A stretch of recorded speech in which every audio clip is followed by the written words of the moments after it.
Hello guys, what's up? It's the one and only African superstar, the grandmother of Ghana, back at it again with another walking vlog.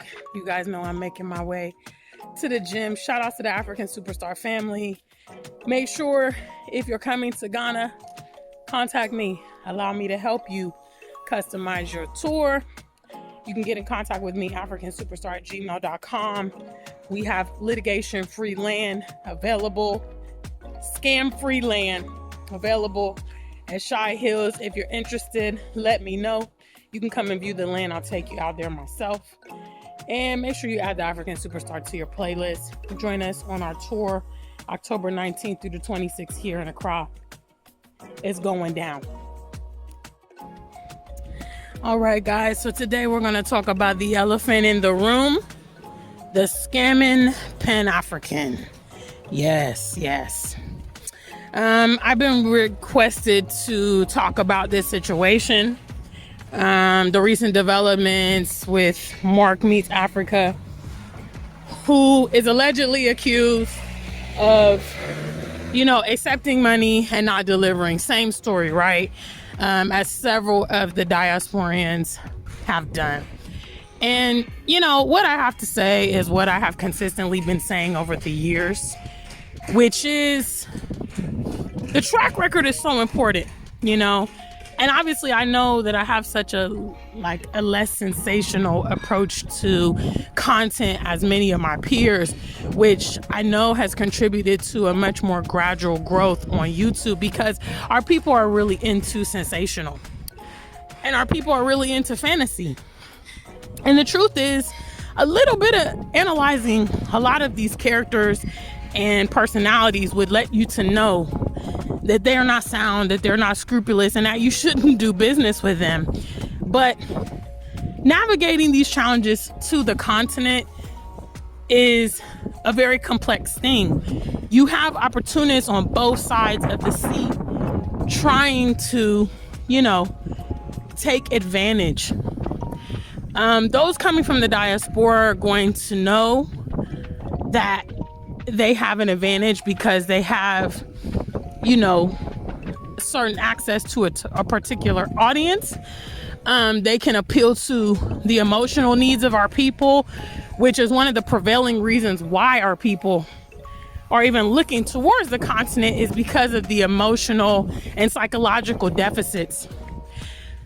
What I always tell you guys, what has prevented me from becoming a victim, and what I believe would prevent a lot of people from becoming a victim, is doing the necessary legwork. The truth is, you don't know us here on social media. You don't know us. You know what we show you, and you have a perception of us, but we are in effect strangers to you. Doing business with strangers in countries you don't know is just generally unwise. For instance, I sell land here in Ghana. I do not,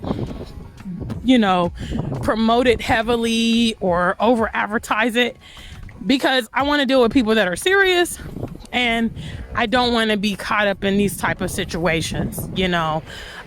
Someone like me, I have a long track record here in Ghana, been coming here for many years, been living here for many years, a lover of the continent, very consistent in business, always delivers on her word.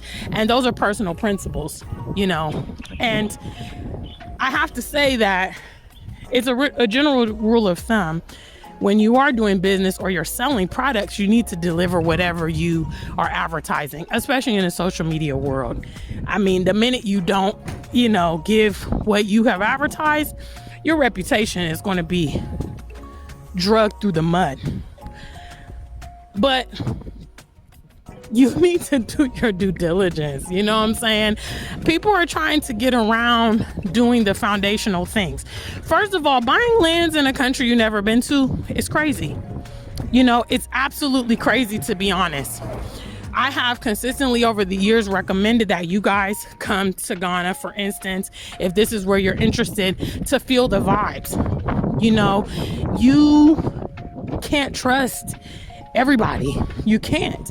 And you need to make sure, especially if you're making investments, like spending big money, buying lands or investing in businesses and all this stuff, you need to make sure. I mean, it's worth you taking a flight to come over here, or spending a little bit of time over here, or learning the dynamics of the place that you're interested in. If you're talking about buying lands and making a house and setting up shop, it makes sense to evaluate that before you do that, because there is a lot of scamming going on. And it's unfortunate. I mean, you know, but this movement to the continent is so popular that it's going to create opportunists. You know what I'm saying? And O'Shea did a response video to the situation with Mark Meets Africa.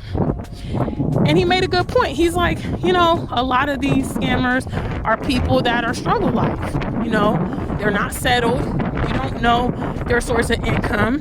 We don't know if they offer businesses. And then they're asking, you know, for donations, or they're talking about large sums of money. They're talking about producing things that they have not shown. You know what I mean?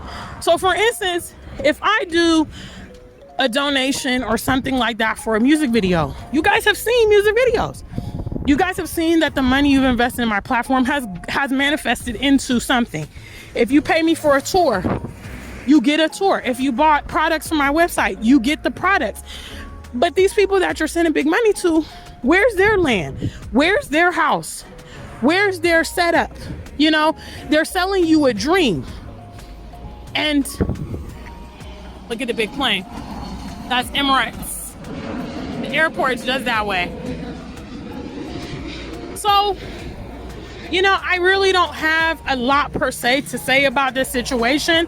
I think it's unfortunate, but I think that if you're doing what you're supposed to do, then you will avoid these things, you know what I mean? And you should take the time to evaluate it so that you don't find yourself in those spots, because you know that the likelihood is very, very serious for scams going on. I don't know, guys.